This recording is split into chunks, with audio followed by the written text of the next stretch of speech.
जय हिंद दोस्तों, सत श्री अकाल, नमस्कार। उम्मीद है कि आप सब लोग ठीक होंगे। आज का जो वीडियो रिकॉर्ड करने का जो टॉपिक है वो है वर्ल्ड बैंक को लेकर। और वर्ल्ड बैंक ने ना घुटने टेक दिए इंडियन के आगे, इंडियन गवर्नमेंट के आगे। इतने घुटने टेक दिए दोस्तों, अभी तक आपने पाकिस्तान को इंडिया से हारते हुए देखा हो, लेकिन आज पहली बार ऐसा हुआ। वर्ल्ड बैंक आप समझते हो पूरी दुनिया को कर्जा दे सकती है, उस बैंक ने भी इंडिया के आगे घुटने टेक दिए हैं।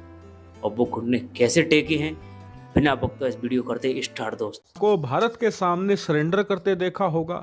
अमेरिका जो कि एक सुपर पावर है, उसे अफगानिस्तान और वियतनाम जैसे छोटे देशों में हथियार डालकर भागते हुए देखा होगा। या फिर पाकिस्तान को आईएमएफ के सामने हाथ जोड़कर घुटने टेक कर गिड़गिड़ाते देखा होगा। लेकिन आज आप देखोगे वर्ल्ड बैंक को, जो भारत के सामने आज ऑफिशियली सरेंडर कर चुका है। इतना ही नहीं, आने वाले 3 सालों के लिए तो इन्होंने हाथ जोड़ लिए हैं भारत के सामने कि हम आपके लिए अब कोई प्रिडिक्शन कर ही नहीं पाएंगे, क्योंकि पिछले कुछ सालों में भारत ने वर्ल्ड बैंक की जो दुर्गति कर दी है ना, उससे इनकी सारी रिपोर्टों पर एक काला धब्बा लग चुका है। और इसीलिए आज इन्होंने भारत के सामने ऑफिशियली घुटने टेक दिए हैं। लेकिन क्या है ये पूरा मामला, और वर्ल्ड बैंक जैसी बड़ी संस्था ने भारत के सामने घुटने कैसे और किस मामले में टेके हैं, चलिए मैं आपको ये पूरा मामला विस्तार से बताता हूं।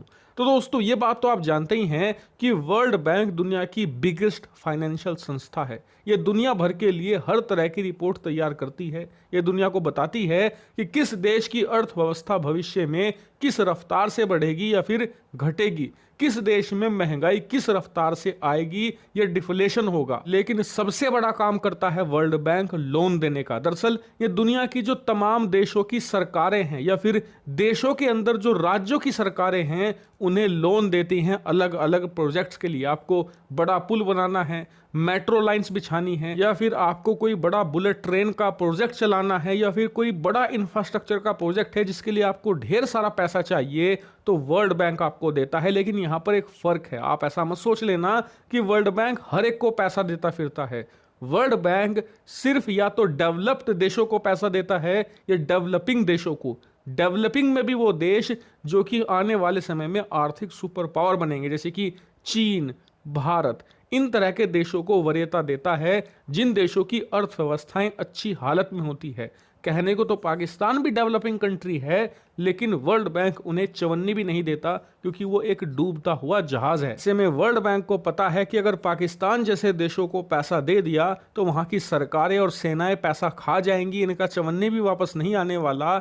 इसीलिए ये भारत जैसे देशों को खूब जमकर पैसा देते हैं। और पिछले कुछ सालों में वर्ल्ड बैंक ने भारत के अलग अलग इंफ्रास्ट्रक्चर प्रोजेक्ट में खूब पैसा लगाया भी है। लेकिन इसी वर्ल्ड बैंक ने आज भारत पर एक ऐतिहासिक रिपोर्ट जारी करी है, और इस रिपोर्ट में इन्होंने भारत के सामने लिटरली हाथ जोड़कर घुटने टेक लिए हैं। दरअसल आप अपनी स्क्रीन पर देखिए, वर्ल्ड बैंक ने ऐलान किया है कि आने वाले 3 सालों में भारत की जो अर्थव्यवस्था है वो अनस्टॉपेबल रहेगी, और उसकी एवरेज ग्रोथ 4.7% रहने ही वाली है। यानी कि आने वाले 3 सालों में हर साल भारत की अर्थव्यवस्था 6.5% से ज्यादा की रफ्तार से बढ़ेगी। ये तो मिनिमम है, इससे नीचे तो किसी हालात में भारत नहीं जा सकता। वर्ल्ड बैंक की ये रिपोर्ट बहुत शॉकिंग है, क्योंकि इस तरह की जो रिपोर्ट्स होती हैं अमूमन ये लोग हर साल जारी करते हैं, हर साल की ग्रोथ के लिए।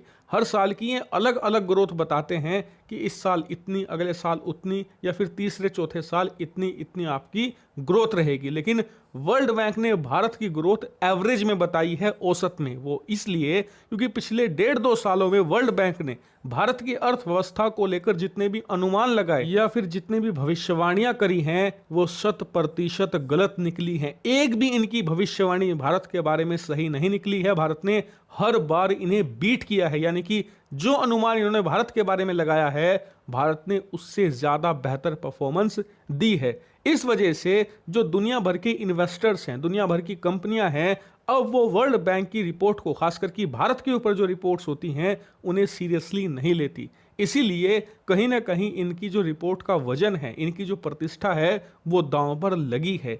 इसीलिए अब वर्ल्ड बैंक ने भारत की रिपोर्ट औसत में जारी करनी शुरू कर दी है। इसका फायदा वर्ल्ड बैंक को यह मिलेगा कि पिछले 3 सालों से हर 6 महीने बाद भारत पर ये रिपोर्ट जारी करते हैं। हर बार गलत हो जाती है तो साल में 2 बार इनकी बेइज्जती होती है, लेकिन अब 3 साल में एक ही बार हो पाएगी। ऐसे में ये जलालत से बच पाएंगे और कहीं ना कहीं अपनी साख बचाने की कोशिश करेंगे। इसके अलावा इन्हें 3 साल का वक्त भी मिल जाएगा भारत पर अपनी तमाम रिपोर्ट में कोर्स करेक्शन करने के लिए, और इसीलिए इसे वर्ल्ड बैंक का भारत के सामने एक तरीके से सरेंडर ही कहा जाएगा। तो दोस्तों, आपने ये वीडियो देखा ही, और वीडियो आपको कितना अच्छा लगा और आपको कितनी खुशी है कि इंडिया की जीडीपी और इंडिया की वैल्यू इतनी बढ़ रही है, इसको लेकर आपको कितना प्राउड फील होता है कि आप एक इंडियन हैं।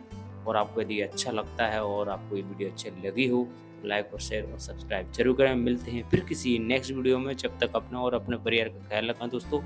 जय हिंद।